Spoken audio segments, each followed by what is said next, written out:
Good morning. Happy day 13.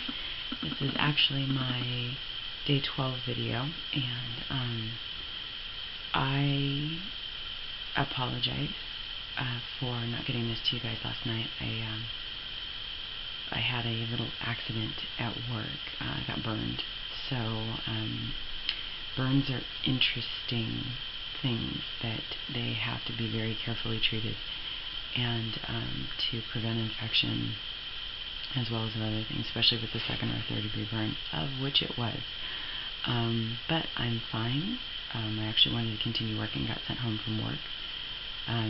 That's a hard thing for me because it almost feels like I've become defective, even though I know it's not true.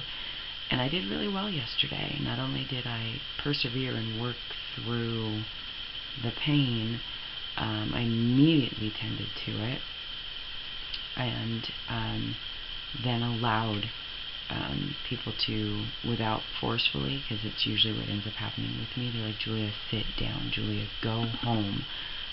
It's usually upon an insistent that I will finally take the time to take care of me. So this was a good thing. Probably seems kind of silly, but that's kind of the way I've always been, because I was taught to go through it, work through it, you can get through it. And for those of you that are athletic and have had any kind of athletic injury, and your coaches taught you to work through those injuries, that's kind of the mindset that's there. So I ran track. I had severe shin splints on the semifinals to state. They actually had to carry me off the track because my shin splints were so bad I couldn't walk. But again, it was that mentality of work through it, Whitley, work through it. You can do this, you can do this. So I think that, and I put this on, I commented on Drew's video about balance. It is very true about finding that balance. So you're taught certain things in certain situations, and they may be applicable in that sense, but maybe not in others, and you've got to find that balance. You've got to find that reason and that rationale. So, anyway, sorry I digress. I am good. I don't have fingertips, but that's okay. They'll grow back, and a little swelling, but I'll be heading off to work to my next job very soon. So, my day 12 was awesome, and it's interesting because I had a few revelations. I woke up yesterday morning solving, just instantly problem solving, concerns about things that are currently going on, moving. Don't want to dive too much into this, but basically my niece and I were at my mother's house, the house I grew up in, and she literally has lived there her entire life for the most part, and we've had that house forever.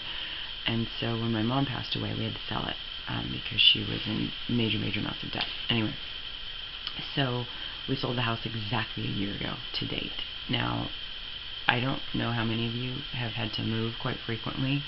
We haven't. We've always had that place as a place of stability. The metaphors were screaming at me this week because it literally was a year ago that escrow closed and we had to vacate the house. Well, we're now upon the next situation. So I had to tap into what I did last year in order to get through that, all those feelings, emotions, plus all of the stuff involved. I know some of you guys are homeowners. Wow, I majorly applaud you, because that is deep commitment and financial security that you have to have, and really just tied into your house, but then there's also so much emotion that's tied into it. It's pretty awesome. Gotta say, I'm not sure if I'm really ready for that after seeing how much of is really bound and tied into it, but major props to those that can do it. So anyway, we're finding ourselves in a similar situation where we had to get out of the house. We moved into an apartment that's just up the street. It has served its purpose, like many things do. It's not that we were happy living here.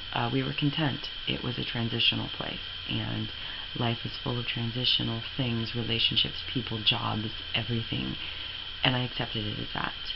Well, I had put a deadline on that transition, and when the lease was up, decided that we were going to move. I had held myself to that, okay, once that lease is up, we're moving, we're done. I wasn't really paying attention to the fact that I don't have the money to move. We don't have the money to stay, and we don't have the money to move. But if you weigh out the two, what was weighing heavier was that we didn't have the money to move.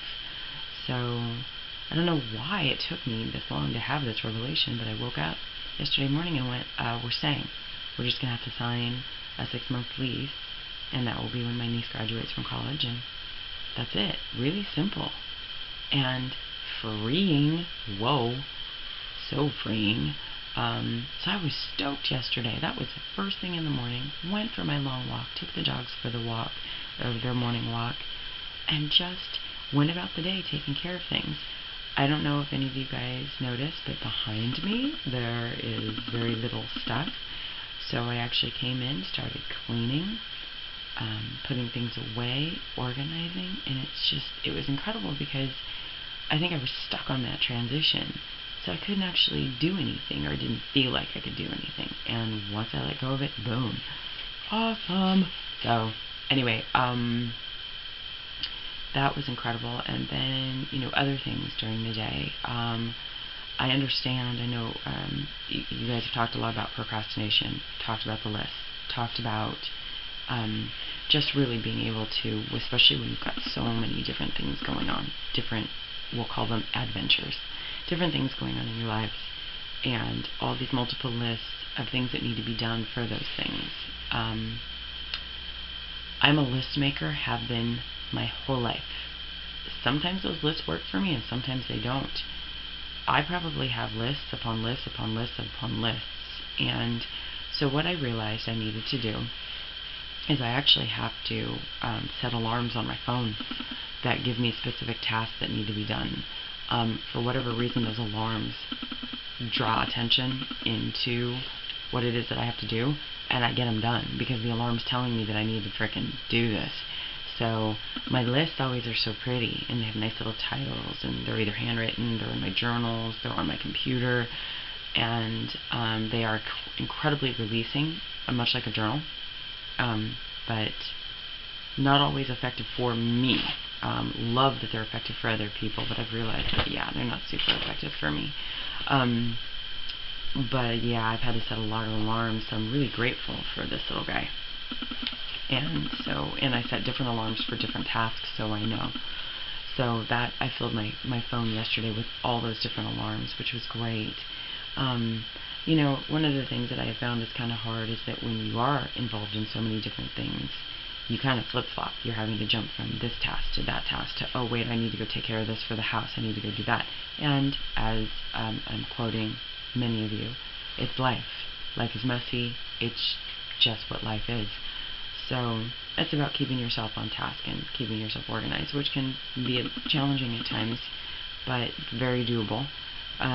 So I spent my day doing that, plus finding myself getting very distracted with all the different things that I have to take care of so that I can actually, in fact, function really well and take care of the things that need to be taken care of here in the home. I have a family. I don't have children of my own. I have a beautiful niece that I tend to. I know you guys have, that. My daughter that I take care of, and as well as the 2 little dogs.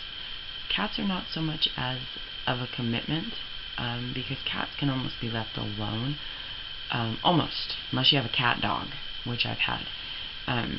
But dogs definitely require a certain amount of attention. They very much are like children. So I have 3 kids, essentially, full-time. And then when my other 2 nieces come over, 5. And then when my sister gets here, 6. So anyways, lots of responsibility that I need to take care of, and responsibility for myself. So I just really wanted to focus on that yesterday, which oddly enough, really all kind of came to a head where I really needed to understand how much I needed to focus on that at the end of yesterday. While I was at work, and in literally the exact same time I was getting burned, my niece was being served a subpoena for eviction. We are a month and a half late on our rent. Money just has not been coming in as readily as it could be, but I am not stressing about it. I have so much belief that everything will work out, and I really do, and I'm trying to instill that upon her.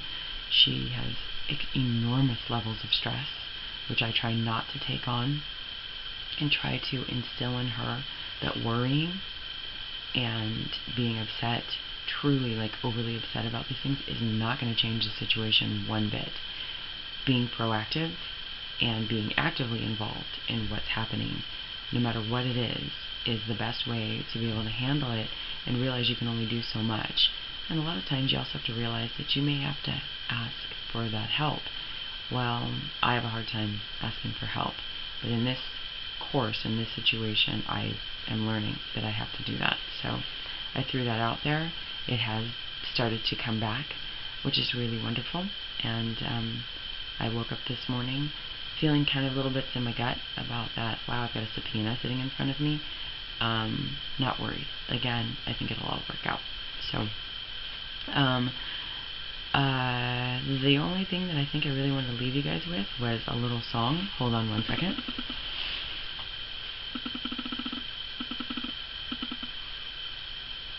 Sorry guys for the delay. I was driving, sorry I'm not talking to the camera, I was driving into work yesterday, driving into downtown. There was an incredible light, the sunset being cast on the buildings of downtown LA. Any of you have really been here, downtown is it's actually really small.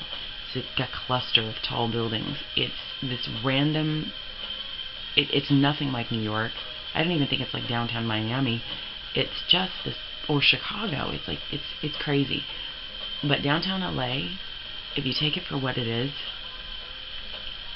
just this little microcosm of just movement and industry and so much commerce, so many cool things that happen, and then it all just shuts down.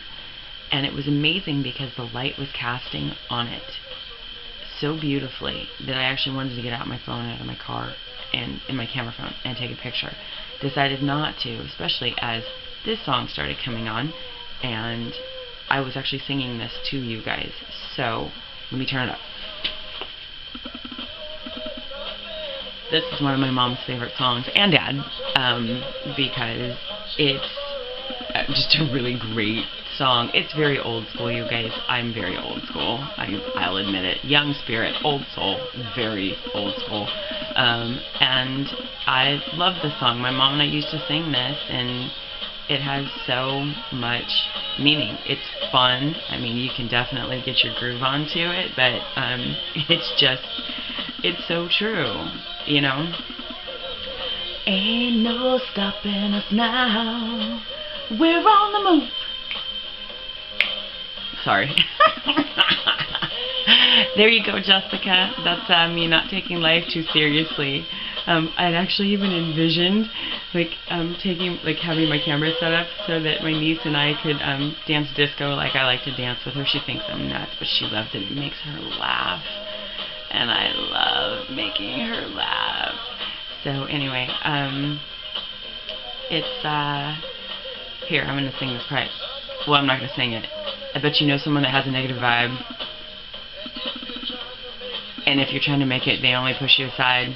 They really don't have nowhere to go. Ask them where they're going, they don't know. But we won't let nothing hold us back. Gonna polish up our act well. Gonna leave it on that because I'm acting really goofy this morning. I gotta get dressed and head out to work. Love you guys. Marilyn, so glad to see you. Law, so glad to see you. You guys, you're amazing. I love you. Have a great number 13, day of 13. It's a great day. Take care. Bye.